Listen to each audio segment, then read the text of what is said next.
Veuillez applaudir César Milland. Avec mon fils André, on parcourt les États-Unis pour aider les propriétaires de chiens. Vous regardez César et son fils.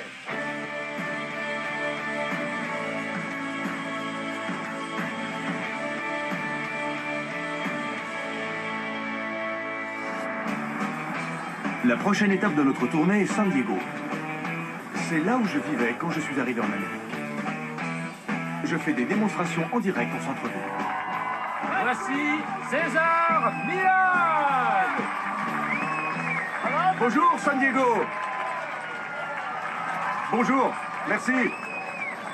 Merci beaucoup. Je suis amoureux de cette ville. C'est ici que j'ai commencé à travailler. Les habitants sont très accueillants et insouciants, mais ils ont quand même des problèmes. C'est pour ça que je suis là. C'est parti avec le premier chien. Mon père va rencontrer un grand Danois. Arrête. Qui a pris le pouvoir sur sa maîtresse. Alors, qui est cette énorme bête? C'est Bruce. C'est un gros chien, mais il est gentil. D'accord. Mais quand je le sors, j'arrive pas à le contrôler. Il a beaucoup de force. Il pèse 73 kilos. Il est si lourd que ça? Oui. Si César ne peut pas m'aider, je suis fichu. Je vois. Bien. Je ne m'occupe pas des chevaux, vous savez. Franchement, vous feriez quoi en voyant cette femme se faire traîner comme ça dans la rue? Que font les gens en vous croisant? Il fuit. D'accord. Tout le monde s'écarte sur votre passage. Oui, Donc on peut vous envoyer n'importe où pour que vous nettoyiez ça. oui.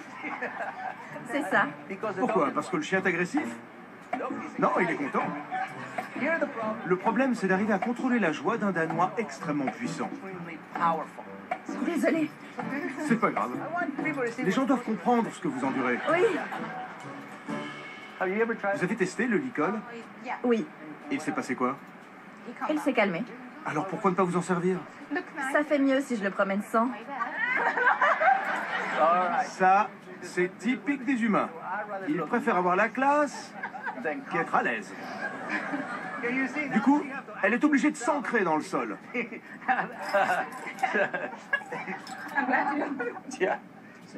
On va positionner la laisse plus haut sur son cou. Voilà. Il se calme. Je dis au chien de rester tranquille. Parce que cette bête-là, c'est une pile électrique. Là, on ne négocie plus avec lui. D'accord. Vous ne ferez plus ça. Allons-y.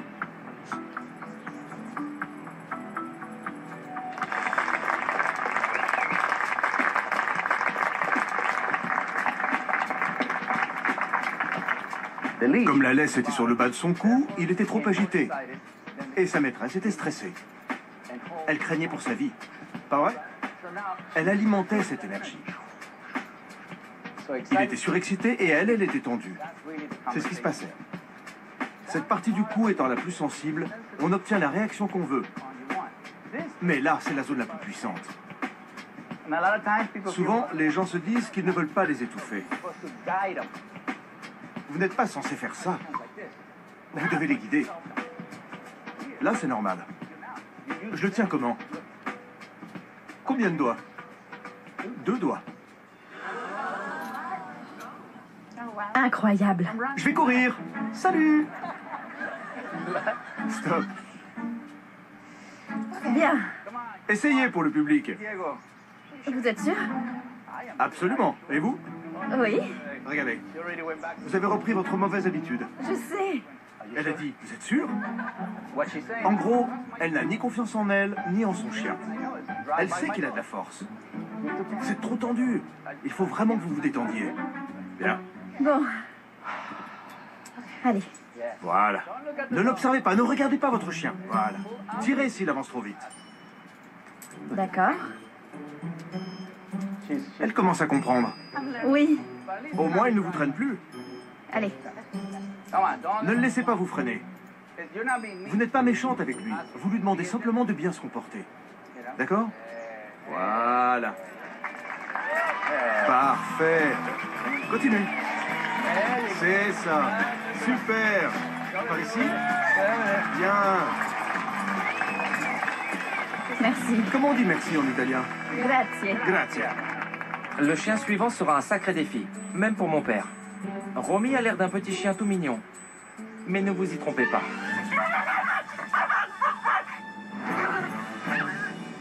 Bonjour, Il s'appelle comment? Romy. Quand je l'ai adopté, il était affectueux. Il léchait tout le monde. Il était joueur et d'un coup, il a commencé à agir comme ça. Je ne sais pas ce qu'il a. Même si ses dents sont petites, il peut faire mal. Il m'a déjà mordu parce qu'il était agité à cause d'un autre chien. Je l'ai pris dans mes bras pour l'éloigner et il m'a attaqué. Romy a vraiment besoin de l'aide de mon père. Ça va être intéressant, ça. Ouais, C'est mon petit monstre. je vois. Vous ne vous méfiez pas, parce qu'il est tout soyeux. Il est mignon. Il est blanc, il est adorable. Todd, viens par ici. C'est le cobaye. Bonjour Todd. Ça va?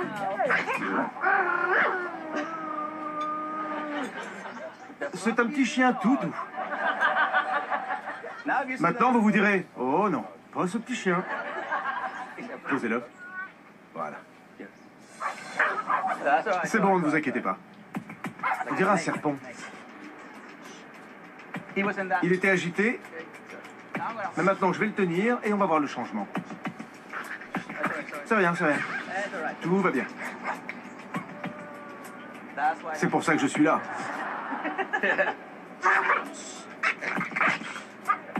Je veux simplement le porter. Calme-toi. Il est stressé? Non, non. C'est pas du stress. Prenez-le et donnez-le-moi. Vraiment? Oui, Vous êtes sûr? oui.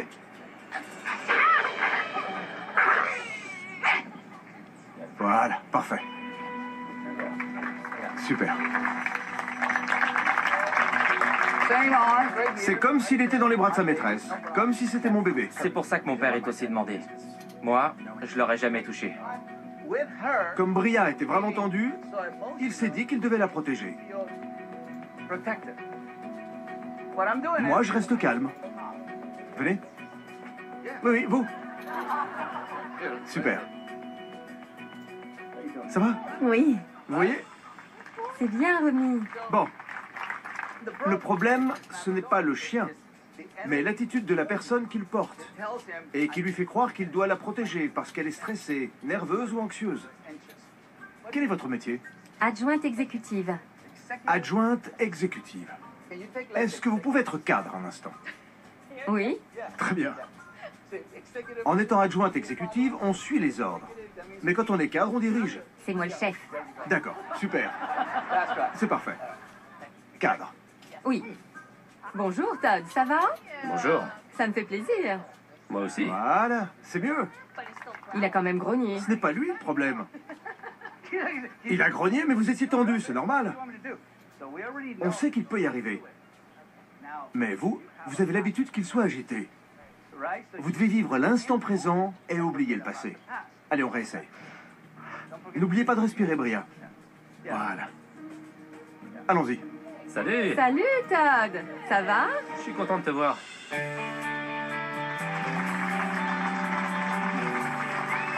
Merci. Merci.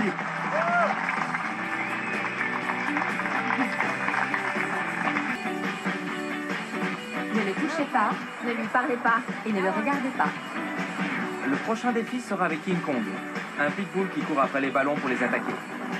Non, non, non, non, non, non. Désolée. Il a crevé des ballons de plage géants surdimensionnés, D'accord? des balles de tennis, enfin un peu de tout. Bien, passons aux choses sérieuses.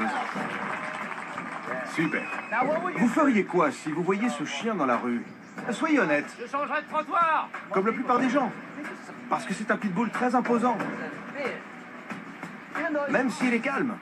Il s'appelle comment? King Kong. King Kong. Ah bah c'est parfait. On va prendre un ballon pour voir comment il réagit. Je peux? Merci. C'est bon, je veux pas que les gens voient trop. Bien, regardez. Ça c'est un gladiateur. C'est clair. Il est silencieux, mais pas calme. On va mettre la laisse en haut. Bien. Fais rebondir le ballon. Il ne doit plus y faire attention. Voilà. Vous voyez? Ce n'est pas à cause de la race du chien, mais du maître. Il est énorme, non? Il est mignon. Mignon? Lui ou moi? Le Mexicain ou le chien? À vous. Vous voyez que les chiens apprennent vite. On va voir si c'est le cas des humains. Vous êtes stressé et tendu. Vous le sentez? Quelle est la différence? Son énergie n'est pas la même. Du coup, le chien réagit comme d'habitude sous la tension. Soyez confiant et détendu. D'accord. Voilà, voilà, c'est ça. Faites-le venir à côté de vous. Parfait. Soyez calme et confiant. Super, c'est bien. Calme et confiant. Voilà.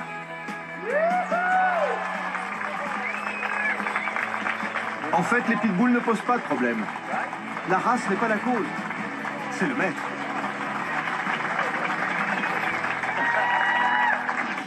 C'est le moment de rencontrer un chien qui ne sait pas jouer avec les autres. Penny déteste être attachée. Et elle s'est déjà battue plusieurs fois. Elle s'agite quand je la promène et elle tire sur la laisse. Elle est contente de voir d'autres chiens, mais eux, ils ont l'impression qu'elle envahit leur territoire.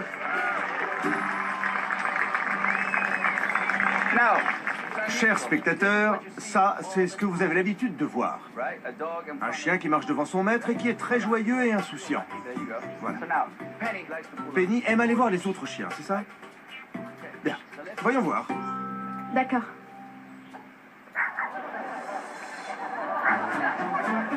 D'accord. Ouais, je vois. Éloignez-la, Junior. Je veux pas qu'elle le tue. Attendez.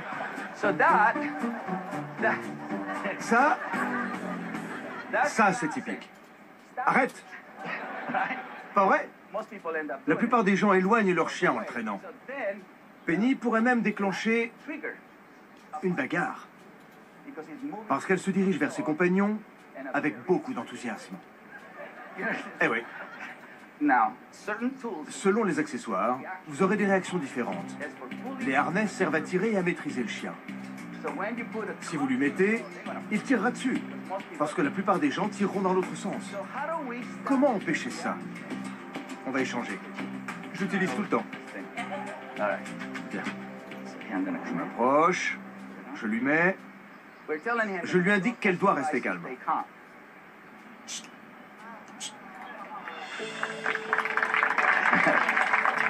Vous voyez? C'est un moyen préventif pour qu'elle puisse aborder des chiens qu'elle ne connaît pas du tout. À vous maintenant. Détendez-vous. Voilà. Attendez. Soyez confiante. Détendue. Moins stressée. Souvenez-vous, quand vous promenez votre chien, vos émotions passent par la laisse. C'est le maître qui fait qu'il ne lui obéit pas. C'est pour ça que c'est important d'avoir le bon état d'esprit avant de dire au chien quoi faire. Soyez calme et confiant. C'est très simple. Du point A au point B, il faut que Penny soit détendue. D'accord. Ne pensez qu'à ça. Respirez. C'est mieux. Voilà, super. C'est bien. Merci à toutes les deux. Merci. Voyageant avec André, j'aimerais lui faire découvrir ce que j'ai vécu. Je voudrais lui montrer les sacrifices qu'il faut faire pour pouvoir accomplir des choses. Et j'aimerais aussi lui raconter comment je suis venu ici. En fait, j'ai traversé la frontière. Mais je paye mes impôts maintenant, donc ça va. D'accord?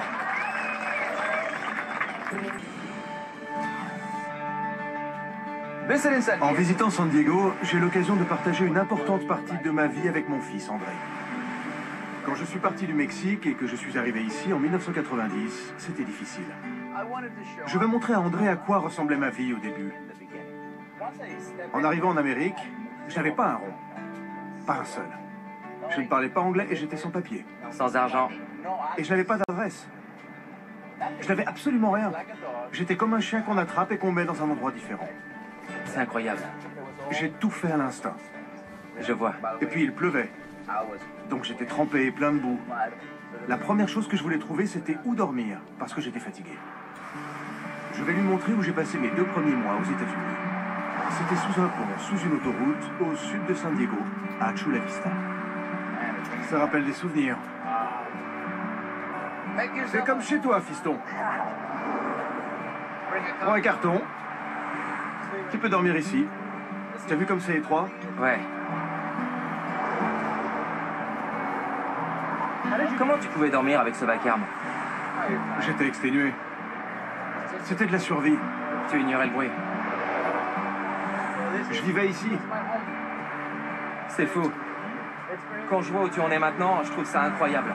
Ça fait un énorme changement. Ça, c'est sûr. Allez, allons-y. Après ça, j'ai commencé à m'en sortir et ma vie a définitivement changé.